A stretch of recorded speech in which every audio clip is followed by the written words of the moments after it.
Hey guys, it's Aislinn, and in today's video, we're gonna be bleaching my roots. And I know this isn't a shock to any of you because you guys know me so well, and I know the second you saw these brassy ass roots, you know I could not hang for a long time, and you were correct. It's been about a week since I did high lift color on my roots. It is so ugly, I'm sorry. I was like, it's fine, everything's fine, you know, trying to convince myself that it was okay. It's not okay. You guys know how I am about my hair. It's ugly, it's uneven, and I cannot cope. So we are going to be bleaching my roots today. I actually might be bald. I'm not even joking, you guys. This section of my hair right here might exit the chat today, okay? Because I have little pieces like this, so I would not be surprised if today is my hair's last straw and it's like, I gotta go be at sea with the turtles. You get what I'm saying? Just kidding, that was a bad joke. But we're gonna go gentle today. Let me show you what I'm using. I'm going to be using Danger Jones Lightener. I chose this one because it already has a bonding complex built in, so I feel like it's going to be a little bit more gentle on my hair. I am only using 10 volume today because I don't need a lot of lift. It's not anything crazy, you know what I mean? I'm not using 20 volume or anything. We're gonna use 10 volume. And then I did do just a little splash of zero lift from Pravana to dilute that a little bit, because ideally I would have used probably like a 6 volume developer. I don't have that. I have a 10 volume, 20, 30, and 40, and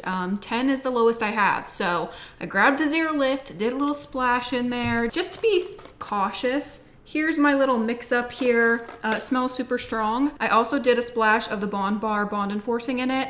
I didn't need to do this. It already has bond enforcing in it, but I said, hey, what the hell? You know what I mean? Let me just pump a squirt of that bitch in there and see if she's gonna help me at all today. I am a little nervous. I just did a color remover. If you haven't seen my last video, I'll leave it linked up here. I just did a color remover. I'm bleaching it today and I'm dyeing it tomorrow. So my hair's going through it right now, but hopefully after this, I can give it a little break. You know what I mean? Halloween hair is coming in hot and I'm ready to have Halloween hair for a couple months.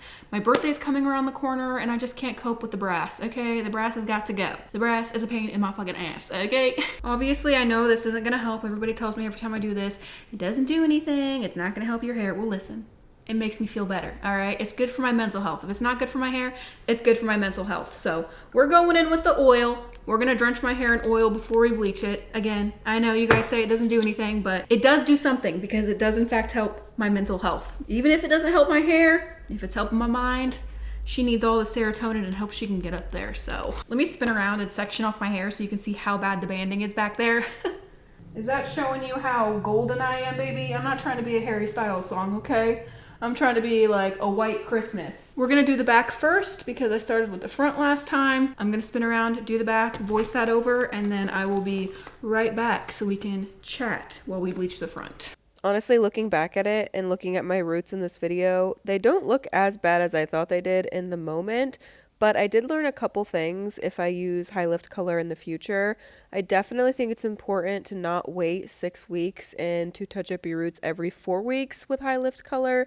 I also think leaving it on an hour instead of 45 minutes would have made it lift a lot better and also would have deposited more of that tone so it wouldn't have been so brassy. The instructions didn't say to leave it on 60 minutes. It only said 45 minutes, so I was listening to the instructions since it was my first time trying this on myself.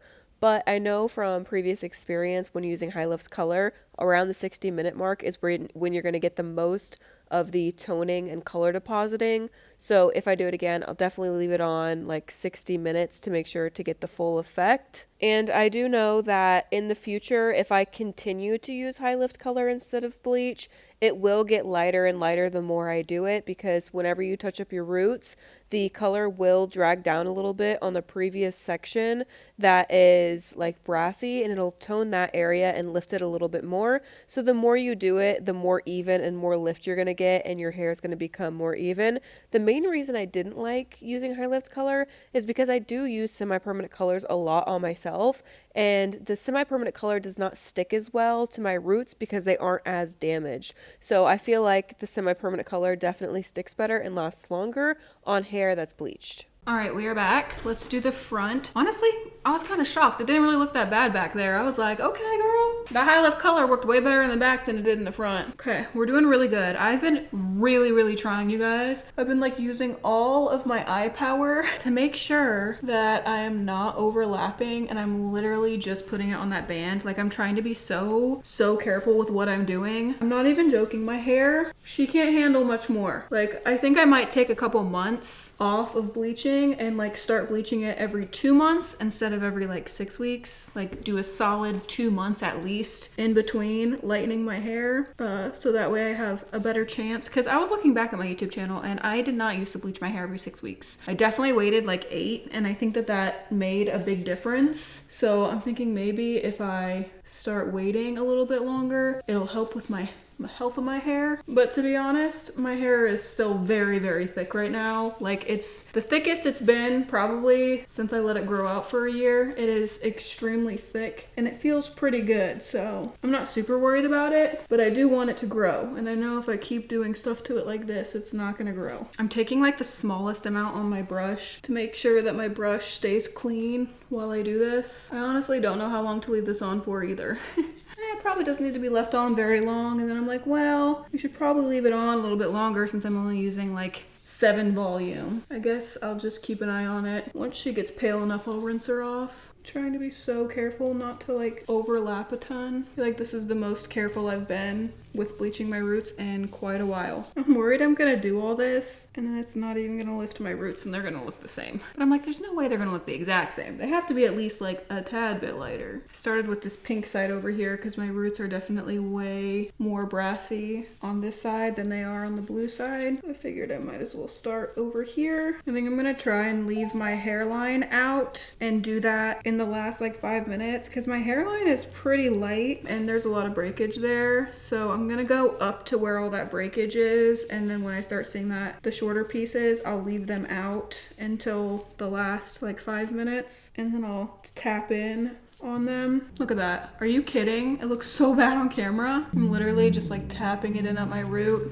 trying not to overlap it at all, but making sure I'm bringing it down far enough. So it's like a very fine line that I'm teetering here of bringing it down, making sure I get the whole band, but not bringing it down so far that I accidentally overlap it and cause serious breakage. Because literally 1 week ago, that little band right there, like right here, had 40 volume sitting on it. So I need to keep that in mind. Although it feels like intact and healthy now, literally 1 week ago, that area of my hair had 40 volume on it. I need to be this careful every time I touch up my roots. And I think from now on, I probably will be. This is a good lesson to be more mindful and take a little bit more time with the application, because if you're more careful with the application, you can let it sit longer without panicking. Because normally I apply it and then I'm like, oh my God, I'm scared my hair's gonna fall out.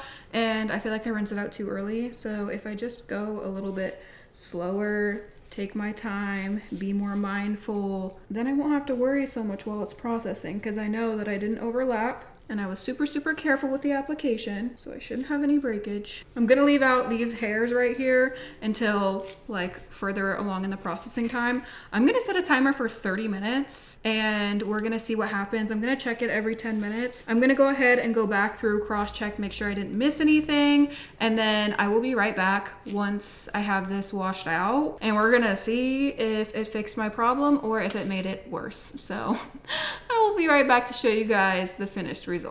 We are back. I let it sit for 30 minutes exactly, and then I rinsed it off because I did not want to take any risks, and it looks so much better. I did just rough blow dry my hair, so it looks a little poofy right now, but look at how much better that is, you guys. I didn't even use 10 volume developer. Like I used, I would say like a 6 or 7, and look how much better. Obviously, I still do have the smallest little bits of banding. It is still a tiny bit more yellow than the rest of my hair, but it looks so much better. And now when I do Vivids, it will cover a lot easier. Now it's much more clean and a great canvas to put some Halloween colors on. Let me spin around and show you the back. Look how much better, you guys. It is so much cleaner and better back there. Yes, it's still a tiny bit brassy, but it's nothing compared to what it was before. Before it was like orange. Now it's more of a yellow, which is perfect. So we are ready for some Halloween hair. And honestly, my hair feels pretty dang good. Like we did have a couple casualties, but it doesn't really look much different than it did before. Like you guys can see, it's still super thick and shiny and it feels really good. And my hair is still growing. Like this part right here is almost all the way grown out. We can now let my hair chill and let my roots grow back in over the next few months. I will leave a link to this lightener in the description down below if I can find it on Amazon. If not, I'll leave Bond Bar's lightener in the description down below because that's one of my other favorites. That is all for today's video. I hope you guys enjoyed it. Don't forget to check out my Instagram. The link to that is in the description down below. I post way more of my everyday life on there. Give the video a thumbs up if you enjoyed it. I love you guys so much, and I will see you in my next video for some Halloween hair, baby.